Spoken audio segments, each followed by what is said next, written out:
Every year, millions of startups launch, but 90% of them fail.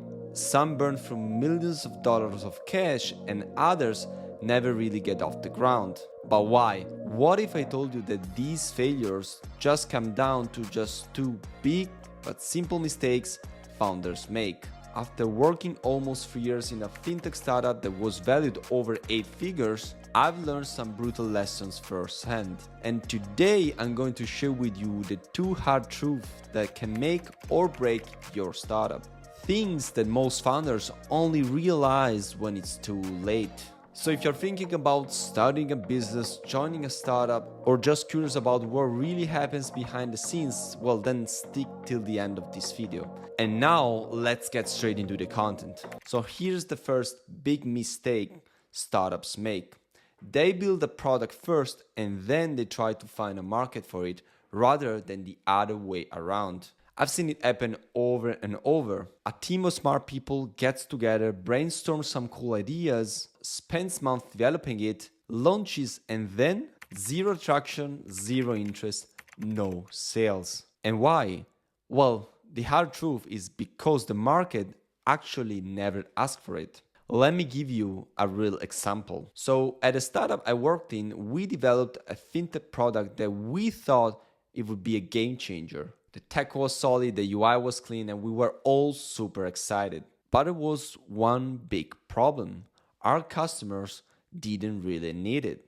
Or at least they weren't willing to pay for it. So we had focused so much on making the product great that we never actually stopped to think about the most important question. Is this a real problem that people are desperate to solve? And the worst part is that we weren't the only ones. According to CB Insights, over 42% of startups fail because there's no market need. So this means that almost half of the startups are failing because they are building something that actually nobody wants. So here's the main takeaway for you. Start with the problem and not the product. If you can clearly define a problem and you find a set of customers that are actually willing to pay for your solution, then you are onto something. And I want to stress the point that you need to find actually paying customers, because one thing is finding customers that are saying, oh, your product is so cool, I would want to try it and blah, blah, blah, and so on. But another thing is to try and find customers that are actually transacting with you to buy your solution. So that's what is the first metric of success. So finding a clear market demand means finding people transacting with you and not just validating with compliments your solution. And after you get this right, everything else from growth to funding to traction will follow much more easily. And now let's talk about one of the biggest illusions in the startup world: raising capital. A lot of founders think that once they raised capital, they've made it. They see headlines like Startup X has raised $10 million in seed funding, or Startup Y has raised $20 million in Series A funding. And they think that's it. That's success. But here's the hard truth. Raising money is just a tool and it doesn't guarantee success. For example, if you raise capital too early before you have any real product functioning or real paying customers, you are not buying success, you are just buying pressure. I've seen startups raise millions even before figuring out if there was a clear market demand. And then what happens? Investors start asking for growth numbers that aren't realistic. The team feels pressured to spend money fast to justify the funding. And instead of focusing on building a great product for a concrete problem, startups focus on making the numbers look good for the next funding round.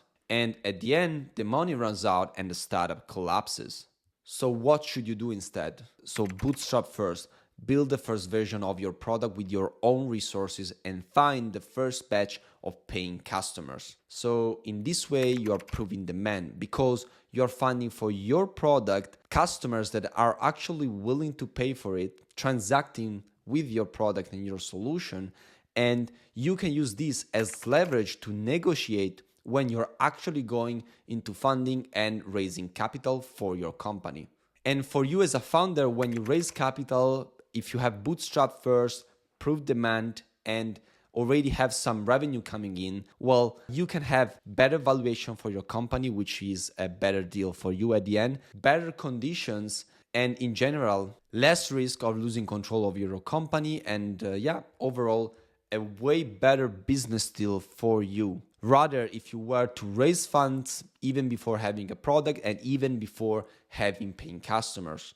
So to sum up this video, if you're thinking about starting or working in a startup, please remember these two important things. First of all, if your product doesn't solve a real painful problem that customers are willing to pay for a solution right now, then you're going to struggle a lot, no matter how cool your idea is. And number two, raising capital is not the finish line, but it's just one of the milestones for your growth. And make sure you validate first and raise later. Don't raise capital before even having a first version of your product or even before having paying customers, because this will just bring you troubles and worse still conditions for you as a founder with equity in the startup. So make sure you validate first, find a batch of paying customers for your solution, iterate the product, and then with that, you can go to VC or to professional investors and make sure you get the best equity deal for you